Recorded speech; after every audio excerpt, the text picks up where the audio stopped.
Hello students, चलिए आज हम लोग देखते हैं विलोपन विधि 3.4 एलिमिनेशन मेथड। 3.3 का वीडियो हम लोग देखे थे, क्वेश्चन भी आपको बना के भेज दिए थे।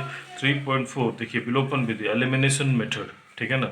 इसको ध्यान दीजिए, नाम से ही पता चल रहा है। अगर हिंदी में नाम देखिएगा विलोपन, विलोप मतलब होता है खत्म हो जाना।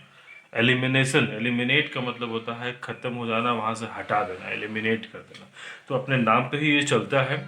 इस पे क्या होता है कि आप जानते हैं कि क्या होता है, टू वेरिएबल हम लोग पढ़ रहे हैं, दो चर वाले टू वेरिएबल का क्वेश्चन पढ़ रहे हैं। तो यहाँ पर आपको दो वेरिएबल रहेगा, एक्स या वाई, दो वेरिएबल हो गया। एम एन भी हो सकता है, यू भी हो सकता है, पी क्यू भी हो सकता है। इसी तरह से कोई भी दो वेरिएबल हो सकता है। तो सीधी सी बात है, इस विधि का एकदम साफ मतलब है कि दो विधि, इसमें क्या है, दो वेरिएबल में से एक वेरिएबल को एलिमिनेट कर देना है, वहां से हटा देना। जैसे ही आप दोनों में से एक वेरिएबल को वहां से हटाइएगा, वो क्वेश्चन अपने आप आसान हो जाएगा, फिर आपको बन जाएगा। ठीक है, तो देखिए हम सब समझाते हैं, फिर एक दो क्वेश्चन बना देंगे, ठीक है ना। देखिएगा इसमें क्या होता है, जैसे कि मान लीजिए कि कोई क्वेश्चन लिखा हुआ है, मान लीजिए लिखा हुआ है 7x plus 2y is equal to 10, यहाँ पर x minus Y is equal to 4, ऐसे लिख दिया। तो आप सबसे पहले इसको इक्वेशन 1 नाम दे दीजिएगा, इसको इक्वेशन 2 नाम दे दीजिएगा, इक्वेशन 1 और इक्वेशन 2 नाम दे दीजिएगा। उसके बाद हम लोगों को क्या करना है इस पे, कि आपको चुनाव करना है। ये तो आप समझ गए हैं कि एक को काटना है, एक्स को काटेंगे चाहे वाई को काटेंगे, एक को तो काटना ही पड़ेगा। तो आपको चुनाव करना है कि आप किसको काटना चाहते हैं। ठीक है, तो आप यहाँ पर दो है, एक्स है और वाई भी है। आप एक्स का को काट सकते हैं, वाई को भी काट सकते हैं। तो आपको चुनाव करना है कि आप किसको काटना चाहते हैं। अगर मैथमेटिक्स को समझा जाए तो जिसको भी आप काटना चाहे वो क्या होना चाहिए, सेम होना। जैसे मान लीजिए 5x है, अगर हम इसको काटना चाहते हैं तो 5x एक और होना चाहिए, और साइन दोनों का अलग होना चाहिए। जैसे इसका प्लस है तो इसका माइनस हो, इसका माइनस है, जैसे अगर इसका माइनस है तो यहाँ प्लस होना चाहिए। तो इसको ध्यान देने की बात है कि जिसको भी आप काटना चाहते हैं वो बराबर होना चाहिए और अलग अलग चिन्हों में होना चाहिए। अगर दोनों प्लस में हो जाएगा तो नहीं कटेगा, दोनों माइनस में हो जाएगा तब भी नहीं कटेगा। अपोजिट, अगर ये प्लस में है तो माइनस में होना चाहिए, माइनस में है तो प्लस होना चाहिए। ये इंपॉर्टेंट है इस पे।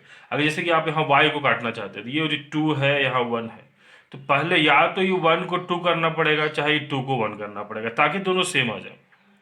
एक्स को काटना चाहते हैं तो ये 7 है, ये 1 है, तो या तो ये 1 को 7 करना होगा या फिर 7 को 1 करना होगा। ये आपकी मर्जी पर डिपेंड करेगा कि आप क्या चाहते हैं। आप एक्स को काटना चाहेंगे तभी भी हो जाएगा। तो देखिए इसका बहुत सारा तरीका है, लेकिन एक सबसे अच्छा तरीका क्या है मालूम है, इक्वेशन 1 में आप जिसको भी काटते हैं, जैसे मान लीजिए हम लोग डिसाइड करते हैं हम लोग वाई को काट रहे हैं, ठीक है ना।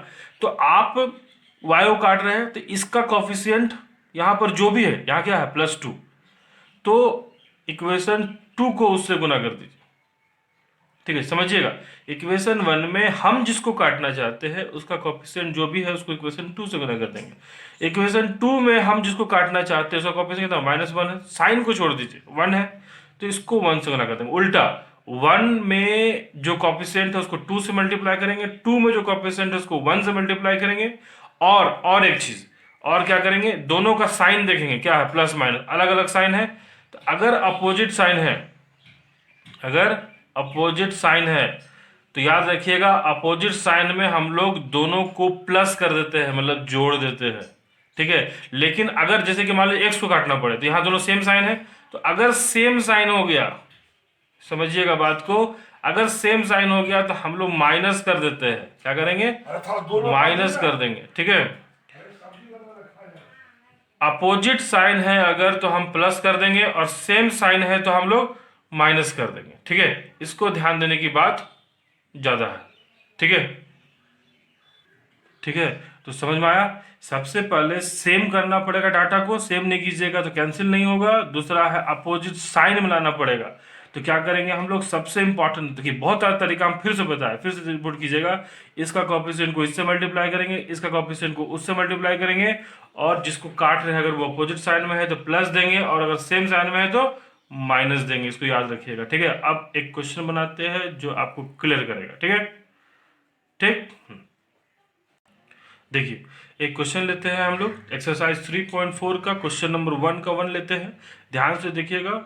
ठीक है, अब इसमें हम लोग देखिए क्वेश्चन लिखा हुआ x plus Y is equal to 5, 2x minus 3y is equal to 4। ऊपर वाला का क्वेश्चन 1 मान लिए, नीचे वाला क्वेश्चन 2 मान लिए। तो जैसा कि आपको हम बता चुके हैं, इस विधि में हम लोग एक को काटते हैं। किसको काटेंगे? तो चलिए डिसाइड करते हैं हम लोग कि y को काटते हैं यहाँ पर। ठीक है ना, तो आप देखो यहाँ पे y में 1 है, यहाँ पर 3 है। तभी आपको तुरंत बताया हम, ये 1 है इसलिए इसको 1 से मल्टीप्लाई करेंगे, और ये 3 है इसलिए इसको 3 से मल्टीप्लाई करेंगे। ये तो आपको समझ चुके हैं आप। ठीक है, अब हम लोग लिखेंगे कैसे? इसको लिखेंगे समीकरण 1 गुना 3 2 गुना 1, और चूंकि ये अपोजिट साइड में है इसलिए आप प्लस देंगे, यहाँ पर प्लस देंगे। जो इंग्लिश में लिखना चाहते हैं तो सिर्फ समीकरण को इक्वेशन लिख दीजिएगा तो वो इंग्लिश में हो जाएगा। ठीक है, अब प्रोसीड कीजिए, 3 से इंटू कीजिए, 3 into x 3x, 3 into Y 3y, 3 5 जा 15, 1 से इंटू कीजिए 2x 3y is equal to 4। बड़ा आसानी से इंटू करना बनता है। 3 से इंटू करेंगे हम लोग 3x, 3 इंटू वाई 3y, 3 5 जा 15, 1 से इंटू करेंगे 2x 3y 4। अब देखिए प्लस दिया हुआ है, मतलब कि इसका साइन में कोई चेंजिंग नहीं होगा, इसका साइन में कोई चेंजिंग नहीं होगा। अगर माइनस दिया हुआ रहता तो साइन चेंज कर दे। एक क्वेश्चन और बनाएंगे जिसमें माइनस देके बनाएंगे। ठीक है ना, ये देखिए कट गया, कैंसिल किया ना बिलो। आप इस मेथड में हम लोग यही सीख रहे हैं, एक को कैंसिल कर देना, y कैंसिल हो गया, क्या बचा 3x और 2x। साइन दोनों का प्लस है, आप दोनों को जोड़िएगा तो कितना आएगा 5x। इधर 15 एंड 4 ये हो जाएगा आपका 19। क्या हो जाएगा 19। और जब आप x का वैल्यू निकालिएगा तो ये आ जाएगा 19/5, 19/5। तो इस तरह से x का वैल्यू निकल गया। अब निकालना है हमको y का वैल्यू। देखिए x का वैल्यू निकल चुका है, अब हमको y का वैल्यू फाइंड आउट करना है। तो x का वैल्यू को इक्वेशन 1 या 2 दोनों में से कहीं पर भी रख दीजिए, ये आपका आंसर y का निकल जाएगा। ठीक है, तो हम लोग क्या करते हैं, x का मान समीकरण 1 पर रखने पर लिखते हैं। इंग्लिश में क्या लिखेगा, putting the value of x in 1। तो इक्वेशन 1 क्या है भाई, x plus Y is equal to 5 है। जैसे ही x का वैल्यू आप लिखिएगा 19/5 plus Y is equal to 5 हो जाएगा। अब इसको उठा के उधर ले जाएंगे हम लोग, तो क्या हो जाएगा, y इज इक्वल टू 19/5 को उठा के उधर ले जाएंगे, 5 पहले से है माइनस 19/5 होगा। एलसीएम लेने आता है आपको, 5 5 या 25 हो जाएगा, माइनस 19/5 होगा, और ये आ जाएगा 6/5। ठीक है, तो x का आंसर हो गया 19/5, y का आंसर हो गया 6/5, और यही हो गया आपका आंसर।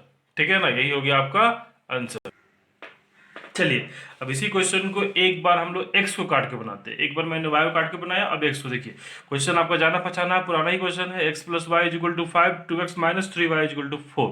अब देखिएगा x को जब काटने जाएंगे तो इसके बगल में कितना 1 है कॉफिशिएंट, इसका 2 है, इसको 2 से मल्टीप्लाई करेंगे, इसको 1 से मल्टीप्लाई करेंगे। आपको सिखा चुके हैं कि इसका वाला से इसको मल्टीप्लाई करते हैं, उसका कॉफिशिएंट से इसको मल्टीप्लाई करते हैं। तो इक्वेशन 1 इंटू 2, 2 इंटू 1। अब देखिए दोनों का साइन क्या है, प्लस माइनस, इसीलिए इसको हम बना रहे हैं x से भी। एक बार प्लस वाला बता दिया एक आपको, अब ये माइनस वाला बता दे रहे हैं आपको, तुम समझ में आ जाएगा। ठीक है ना, अब 2 से मल्टीप्लाई करेंगे तो 2 इंटू एक्स 2x। आप देखोगे यहाँ पर 2 into x 2x, 2 into Y 2y, 2 5 10। 1 से मल्टीप्लाई कीजिए, 1 into 2x 2x, 1 into 3y 3y, 1 into 4 4। ठीक है, अब माइनस साइन है, साइन चेंज कीजिए, माइनस हो गया। देखिए प्लस था तो माइनस हो गया, माइनस था प्लस हो गया, प्लस था माइनस हो गया। ठीक है, यहाँ कितना बचेगा 5y, यहाँ कितना बचेगा 6। ठीक है ना, तो y इक्वल टू कितना आ जाएगा 6/5। ठीक है, तो अब क्या करते हैं हम लोग, जब y का मान निकल गया तो उसको पुट करेंगे हम लोग, तो 1 पुट करते हैं। y का मान समीकरण 1 पर रखने पर, putting the value of y in 1, x plus Y is equal to 5, ये 1 है, x है, y का वैल्यू 6/5, इसको उठा के इधर लाए हम लोग। एलसीएम लीजिएगा तो x का वैल्यू आ जाएगा 19/5, तो x और y का आंसर निकल गया। तो आप देखिएगा, तो एक बार हम लोग y को कैंसिल किए तब भी वही आंसर आया, x को कैंसिल किए तब भी वही आंसर आया। एक बार प्लस करके बनाए, एक बार माइनस करके बनाए। प्लस जब किए साइन चेंज नहीं हुआ था, माइनस जब किए साइन चेंज हुआ, और आपका आंसर सेम आ गया। x का और y का जो आंसर है सेम आया। मेरे ख्याल से आपको समझ में आ गया होगा। कुछ बनाइएगा, आगे हम और बना के आपको डालेंगे। ठीक है, चलिए ठीक।